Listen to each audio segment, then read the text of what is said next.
오늘 하나님의 전에 나오신 사랑하는 우리 성도들 주님의 이름으로 축복합니다.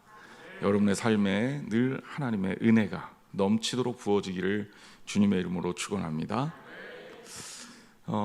지난주에 못다했던 이야기를 이어나가고자 합니다. 산소 같은 성도 파트 2입니다. 감사팔찌 끼고 일주일 보내셨습니다. 여러분 잘 있어요? 혹시 다른 팔로 옮기신 분 안 계세요? 옮기셨어도 괜찮아요. 그렇게 훈련하는 데 목적이 있는 거지 빨리 해서 빨리 치워버리자 여기에 의미가 있는 건 아닙니다. 제가 왜 이런 얘기를 하냐, 저 한번 바꿨습니다.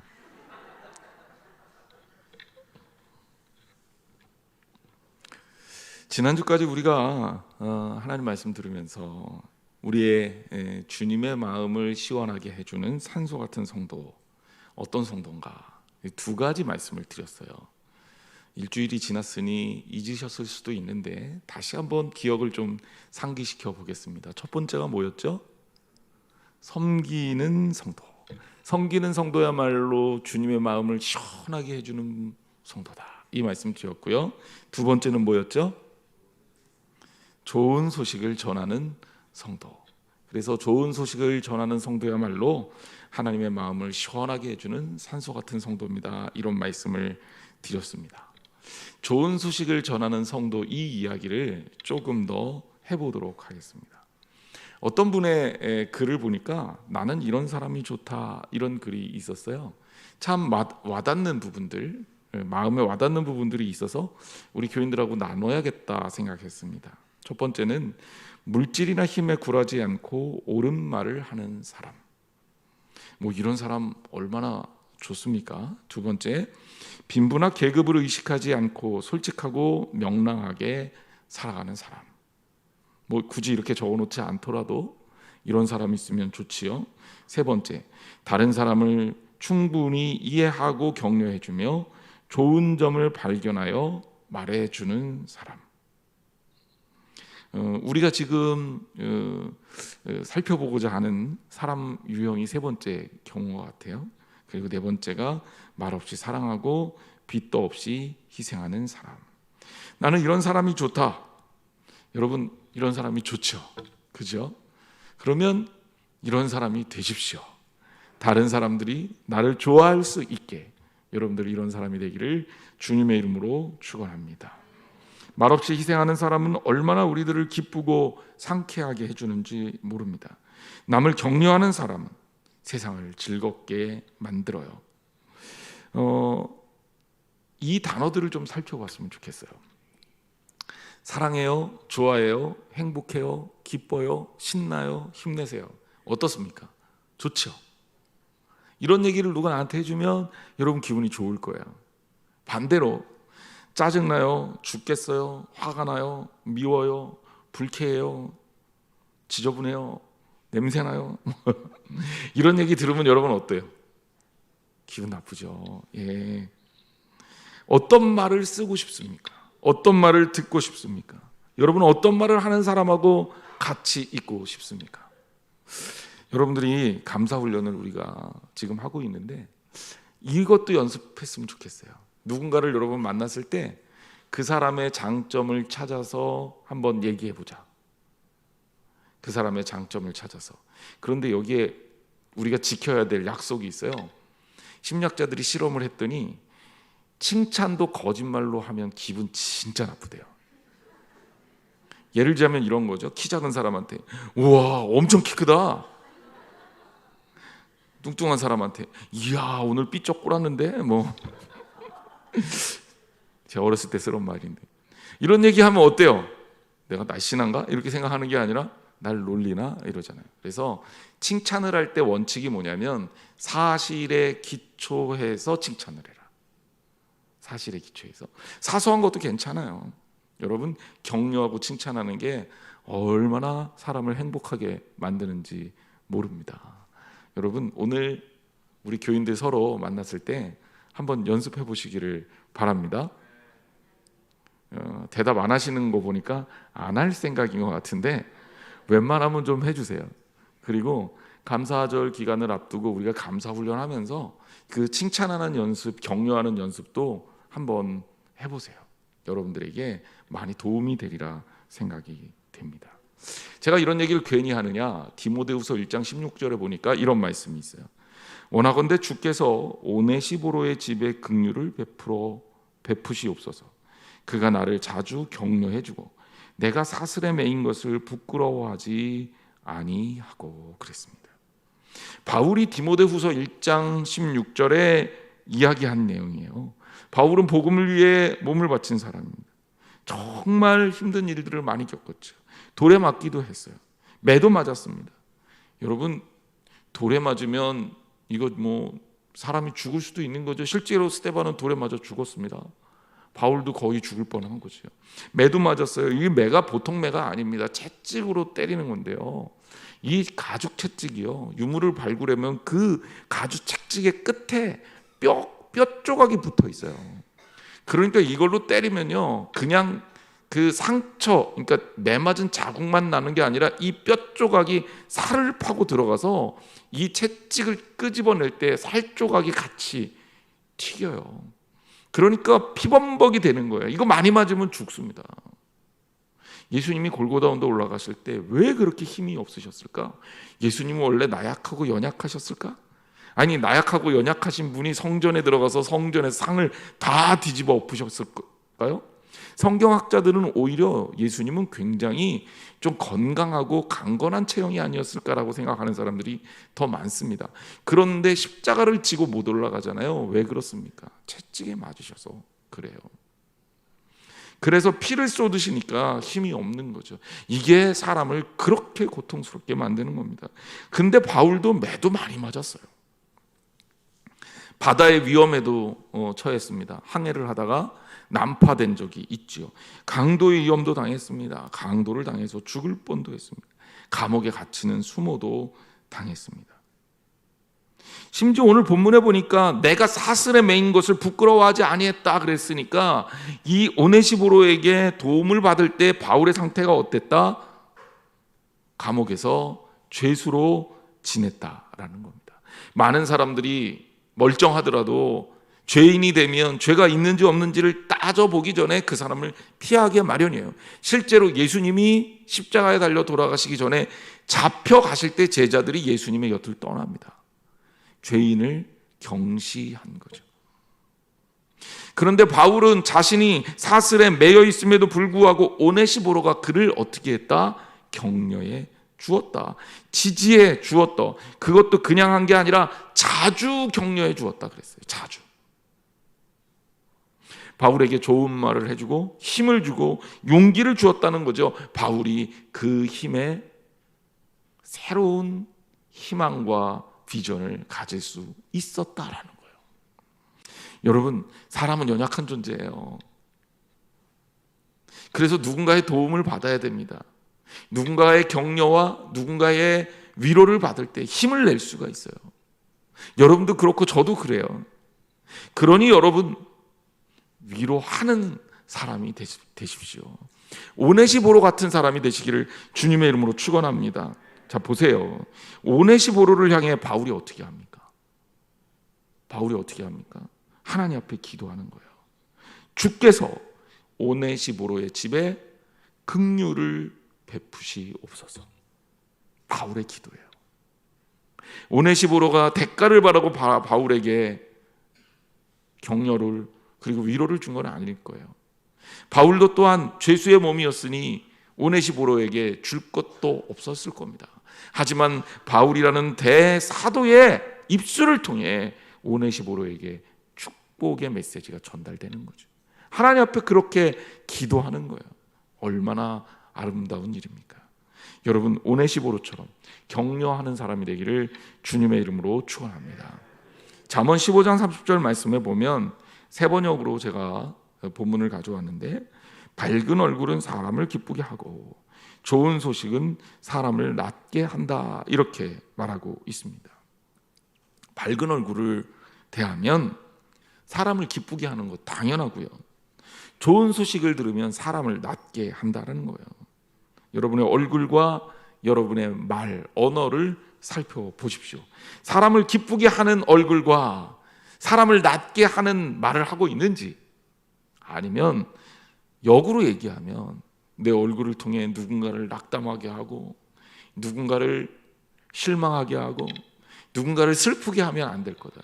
여러분, 기쁨과 즐거움의 메신저가 되기를 주님의 이름으로 축원합니다. 잠언 25장 13절 말씀은 그래서 우리에게 의미가 있는 거예요. 충성된 사자는 그를 보낸 이에게 마치 추수하는 날의 얼음 냉수 같아서 능히 그 주인의 마음을 시원하게 하느니라. 저는 이 말씀을 보면서 그런 생각을 했어요. 추수하는 날의 얼음 냉수 같다는 게 어떤 느낌일까? 여러분, 추수하는 날의 얼음 냉수 마셔보셨어요? 별로 경험이 없죠. 농사를 안 지으니까 이거를 경험할 수가 없잖아요. 그래서 제가 어떤 느낌일까 이렇게 되돌이켜 봤어요. 어떤 상황이 제일 비슷할까? 근데 비슷한 경우가 있었습니다. 제가요, 군 생활할 때, 군목으로 있을 때 우리 군인들이 유격 훈련을 받아요. 그럼 우리 병사들이 유격 훈련을 받을 때 제가 아이스크림을 몇백 개씩 사갖고 그 훈련 장소를 위문하러 갑니다. 그러면 훈련을 받다가 제가 아이스크림을 딱 사갖고 저기서부터 걸어오면 그 아이들의 얼굴이 어떻게 바뀌는지 아세요? 저는 잊을 수가 없어요. 제가 천사인 줄 알아요. 너무너무 좋아요. 왜냐하면 제가 가면 훈련을 잠깐 멈추고 아이스크림을 쫙 나눠주는데 그 기간에 쉬면서 시원한 걸 먹을 수 있거든요. 그러니까 물론 제가 좋은 게 아니라 아이스크림이 좋은 거겠지만 그게 추수하는 날의 얼음 냉수 같다라는 그 느낌하고 비슷하지 않을까. 특히 여름에 유격 훈련을 받으면 그렇게 힘들고 어렵거든요. 이런 느낌이, 그런 사람이 된다는 거 얼마나 좋을까요? 주님이 우리를 보내놓고 가슴을 치고 쟤는 왜 저래? 저 친구는 왜 그래? 저 성도는 왜 저러고 있어? 답답해갖고 가슴을 치면서 주님이 속상해 하시면 그럼 우리 빵점이잖아요. 우리 예수님 마음을 시원하게 해드리는 추수 때 얼음 냉수 같은 저와 여러분 되시기를 주님의 이름으로 축복합니다. 그래요. 그러기 위해서 우리는 더더욱 어떻게 해야 되느냐? 좋은 소식을 전하는 사람이 돼야 된다. 자, 두 가지 했습니다. 첫 번째는 섬기는 사람이 되십시오. 두 번째는 좋은 소식을 전하는 사람이 되십시오. 세 번째 산소 같은 성도는 부족함을 채워주는 사람이다. 톱니바퀴가 있습니다. 저는 이 톱니를 볼 때마다 생각을 여러 가지로 해요. 근데 이 톱니바퀴가 힘을 전달하는 방식이 참 지혜롭게도 우리에게 교훈을 줘요. 톱니는요, 매끈하면 힘이 전달되지 않아요. 그렇죠? 톱니는 나온 데가 있고 들어간 데가 있어서 맞물려야 돼요. 제가 이제 녹색으로 이렇게 칠해놓은 데가 저기가 바로 공유하는 공간입니다. 저 공유할 수 있는 공간 때문에 톱니가 힘을 전달할 수가 있는 겁니다. 에너지를 전달할 수가 있는 거예요. 다 똑같다면 어떻게 에너지를 전달할 수 있을까요? 오늘 우리도 마찬가지예요. 여러분들이 다 똑같다면 우리는 모여서 무엇을 할 때 시너지 이펙트가 안 나와요. 우리가 다 다르잖아요. 하나님께서 다 다르게 만드셨잖아요. 성격도 다르고 생각하는 것도 다르고 자라난 문화도 다르고 모든 것들이 다 다릅니다. 놀랍게도 이 땅에 있는 모든 사람들은 하나님이 다 다르게 만들어 놓으셨어요. 그 다름을 통해서 무엇을 하라는 얘기냐면 부족함과 내게 있는 여력을 확인하라는 거예요. 부족함은 누군가의 도움을 받아야 되는 공간이고 내가 남아있는 여력, 남은 것은 누군가에게 줄 수 있는 공간입니다. 그리고 이것을 공유하게 되면 힘이 전달되는 거죠. 역사가 일어나는 거죠. 오늘 우리 믿음의 공동체가 하나님 안에서 나의 부족함을 깨달아 알고 나의 남음을 깨달아 알고 함께 공유할 줄 알아야 된다는 거예요. 만약에 톱니가 이렇게 생겼다면 여러분 힘이 전달되겠습니까? 이거 백날 맞물려서 돌려봐야 안 돌아갑니다. 사람도 마찬가지예요. 사람도 나 스스로 완전해, 나는 부족한 게 없어, 나는 세상에 필요한 것도 없어. 나는 남는 것도 없어. 나 혼자 그렇게 살 수 있어. 나 혼자 잘 살 수 있어. 착각하는 사람은 절대로 제대로 이 땅을 살아갈 수가 없습니다. 우리는 부족한 것들이 있어요. 일이나 말에 부족한 것이 있을 수 있고, 신체적으로 부족한 것이 있을 수 있고, 지식에도 부족한 것이 있을 수 있고, 세상을 살아갈 지혜에도 부족한 것이 있을 수 있습니다. 그런데 부족한 것을 가지고 나무라거나 조롱하거나 비하하는 사람들이 꼭 있습니다. 하지만 세상이 그래서 문제가 되는 거예요. 사람들은 이상하죠. 사촌이 땅을 사면 배가 아파요. 그런데 이게 놀랍게도 나랑 가까우면 가까울수록 통증이 심해집니다. 나하고 멀면 멀수록 별 상관이 없어요. 나하고 가까운 누군가가 부자가 되면 내가 배가 아프고 속상한데, 나하고 먼 저 옆에 저 먼 나라 중동의 누구 왕자가 부자래더라, 그런 거는 별 신경이 안 쓰여요. 그런데 이게요, 여러분 생각해 보세요. 나랑 가까운 사람이 부자가 되는 게 나한테 도움이 될까요? 나랑 멀리 있는 사람이 부자가 되는 게 나한테 도움이 될까요? 그렇죠? 잘 아는데 왜 그렇게 배가 아픈지 모르겠어요. 사람이 그런 겁니다. 누군가 가까운 사람이 낮아지고 비하되면 그럼 내가 마치 잘나 보이는 착각을 해요. 근데 내가 잘나 보이는 착각, 이거 진짜 그야말로 착각인 거예요. 내가 오히려 더 못난 겁니다. 같이 못나지는 거예요. 내가 누군가를 비하하면 비하할수록 내가 높게 올라가는 게 아니라 그 사람의 낮아짐과 함께 나도 같이 낮아진다는 사실을 알아야 돼요. 그래서 우리는 비하하기보다는 세워줘야 합니다. 도와줘야 합니다. 내게 여력이 있다면 누군가가 나눌 줄 알아야 돼요. 한 목사님이 가난한 나라에 선교 여행을 하게 되는데, 그런데 그 선교지의 집문 앞에 물동이와 바가지가 놓여 있더래요. 다 그런 건 아니고 뜨문뜨문 그런 집이 있더래요. 그래서 이게 뭔가 하고 물어봤더니 그 생활에 여유가 있는 가정이 길에 지나가는 나그네에게 물을 제공하는 그런 수단이라고 합니다. 물이 귀한 지역에서 물을 나눌 수 있다는 거 별거 아닌 것 같지만 어마어마하게 중요한 것이고, 그렇게 별거 아닌 내게 남아서 주는 것이지만 길 가는 나그네에게는 그게 생명과도 같은 것일 수 있어요. 나눔이라는 것은 그렇게 귀하고 가치 있는 겁니다. 가난해 보이지만 그들이 가난한 게 아니라 마음은 누구보다도 부자였다는 거죠. 유대인의 안식일에 관한 다큐멘터리를 본 적이 있습니다. 금요일 오후가 되면 이제 장사를 마쳐야 돼요. 유대인들은 안식일 날은 장사도 안 하고 물건을 사지도 않습니다. 그러니까 금요일 날 해가 딱 지면 이제 안식일이 시작되는 거예요. 유대인의 하루의 시작은 해가 지는 데서부터 시작이에요. 해가 지면 하루가 가는 거예요. 그러니까 이 금요일 날 해가 질 때까지, 이제 어둠이 올 때까지, 그리고 정해놓은 시간까지 이제 장사의 마무리를 해야 됩니다. 유대인들 중에 이게 구렛나루 안 자르고 기르는 사람들, 모자 쓰고 다니는 사람들 본 적 있죠. 이 사람들이 유대인의 율법을 아주 철저하게 지키는 유대인들이에요. 그러니까 일부 유대인들이죠. 그래서 이 사람들은 국가에서 지원도 해주고 그런데요. 근데 안식일을 지키는 그때가 되면 이 사람들이 막 사람들을 단속해요. 경찰이 하는 게 아니더라고요. 이 사람들이 돌아다니면서 빨리 이제 장사 접고 안식일 준비하라고 합니다. 유대인들이 안식일을 준비하기 위해서 상점들이 과일, 야채 가게, 고기 가게, 이런 상점들이 정리를 해요. 근데 정리를 하다가 다 정리를 하는 게 아니라 일부 과일, 야채, 고기들을 남겨놔요. 일부러. PD가 가서 묻습니다. 상인들에게. 이거 왜 남겨놓는 겁니까? 그랬더니 그 상인들이 말합니다. 성경의 가르침대로 가난한 이들을 위해 남겨놓는 겁니다. 그래서 이것을 남겨놓으면 그 가난한 사람들이 그것을 가져다가 그들의 식량으로 삼는다는 거죠. 하나님의 가르침이고 성경의 가르침입니다. 이스라엘 민족은 추수 때 이삭을 줍지 않고 놔두게 돼 있어요. 이삭을 줍지 않고 놔두면 가난한 이들이 이삭을 주어서 그걸 가지고 식량으로 삼는 겁니다. 룻과 보아스 얘기는 우리가 성경에서 보면 그런 관계를 통해서 맺어지고 있는 겁니다. 밀레에 이삭 죽기라는 그림을 본 적이 있을 거예요. 부자들이 남겨놓은 이삭을 주워서 가난한 이들이 그것으로 먹고 삽니다.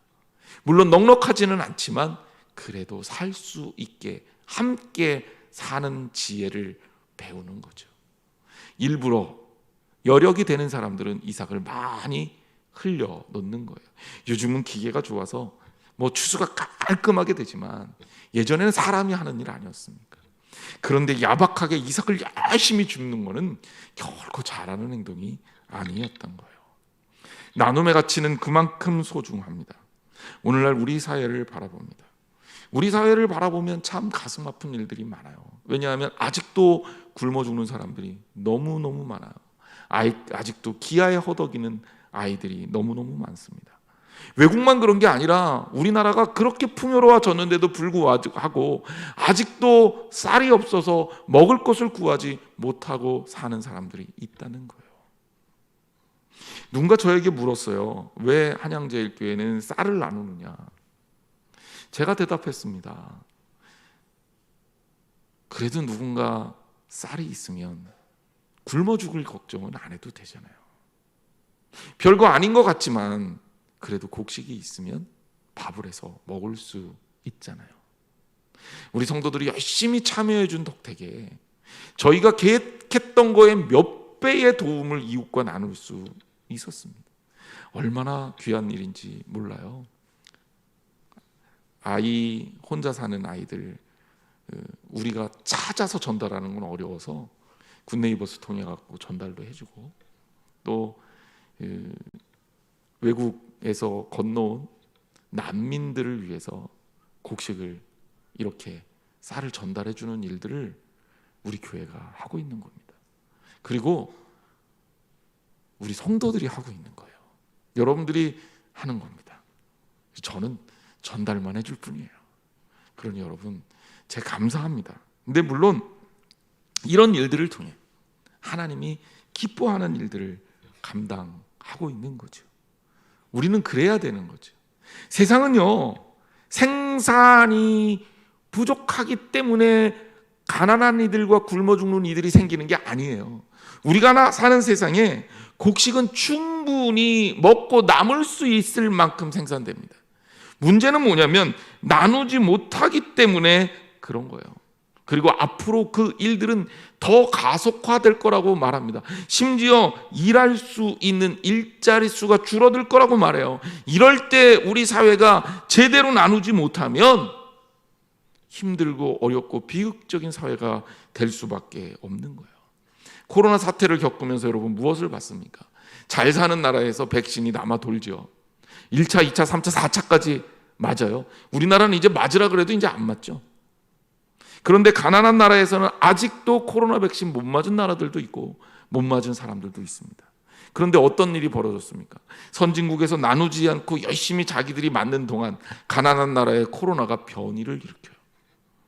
그래서 그 변이가 막 생겨서 결국은 백신을 무력화하는 것들을 보고 우리가 겪지 않았습니까?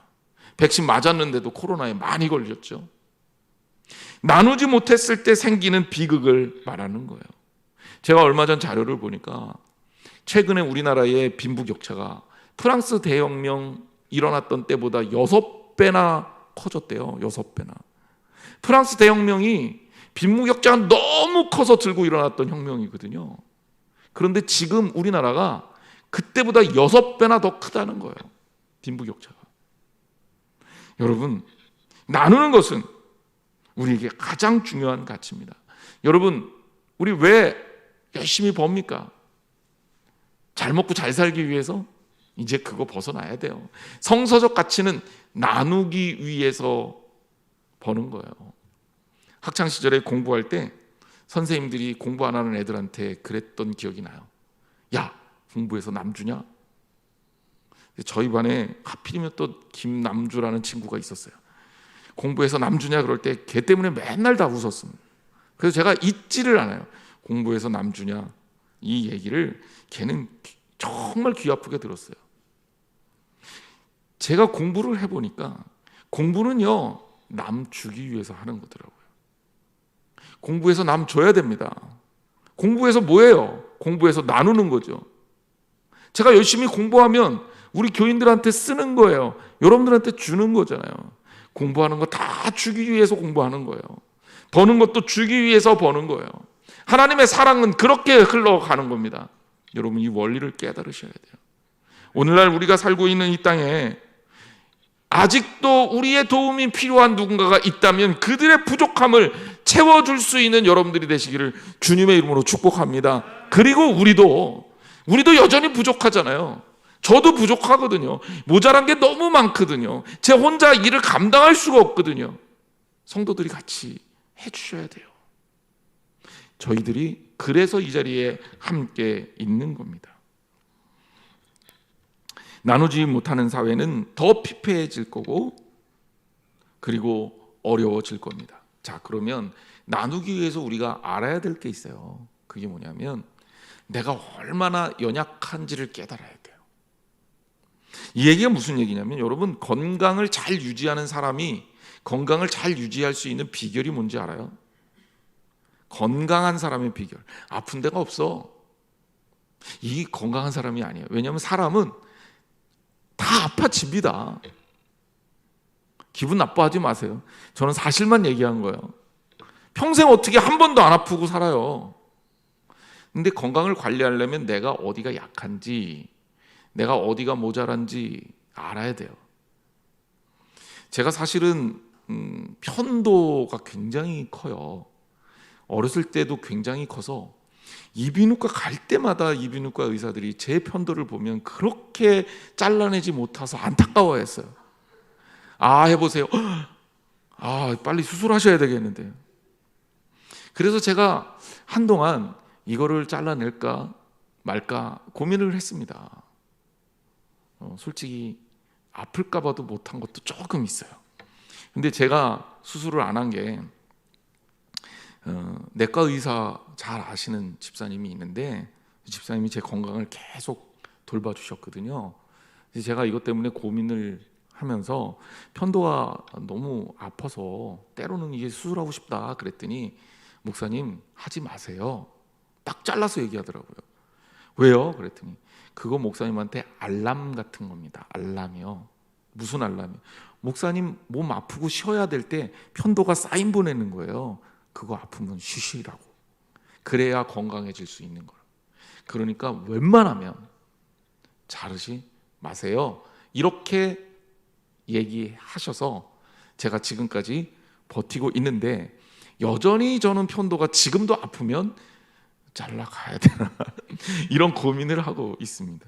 근데 나이가 들면 편도가 이렇게 줄어든대요. 요즘엔 옛날보다 훨씬 좀 많이 나아졌습니다. 제가 그런 생각을 하는 거죠. 아프다는 게, 때로는 내가 부족하다는 게 굉장히 중요한 사인이다. 내가 연약함을 인정할 줄 알아야 다른 사람의 도움도 받을 수 있는 거거든요. 또 내가 연약함을 알아야 다른 사람의 연약함도 업신여기지 않을 수 있습니다. 그리고 내가 연약해야 다른 사람에게 내가 남는 것으로 도울 수 있습니다. 내가 최고야? 나밖에 없어? 내가 짱이야? 나보다 잘난 사람 없어? 나 혼자면 돼? 정신승리에 도움이 될 수 있을지 몰라도 절대 건강한 사람으로 살 수가 없습니다. 스스로 완전한 사람은 아무도 없기 때문에 그래요. 그래서 사람인자를 보면 사람이 서로 기대게 돼 있잖아요. 두 사람이 서로 이렇게 기대는 게 사람인자입니다. 나와 너, 그리고 우리의 부족함을 넉넉하게 알아서 서로 나의 여유분으로 누군가를 채워주고, 나의 부족함을 누군가의 사랑으로 채워주고, 그래서 우리가 되는 것, 우리라는 공동체를 아름답게 세워가는 그것이야말로 하나님이 기뻐하시는 공동체요, 성도며 정말 주님의 마음을 시원케 하는 산소 같은 사람들, 산소 같은 공동체입니다.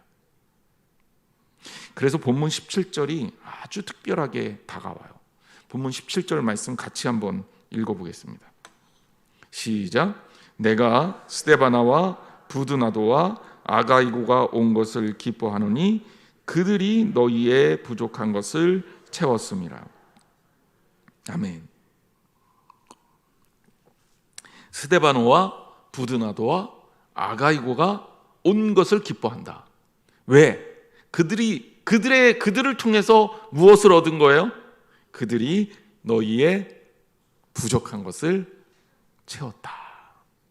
우리 교회도 역시 마찬가지입니다. 부족한 부분이 있어요. 자, 이거 우리들이 채워서 주님의 마음을 시원하게 해주는 저와 여러분들이 돼야 할 줄 믿습니다. 결론적으로 말씀을 드리겠습니다.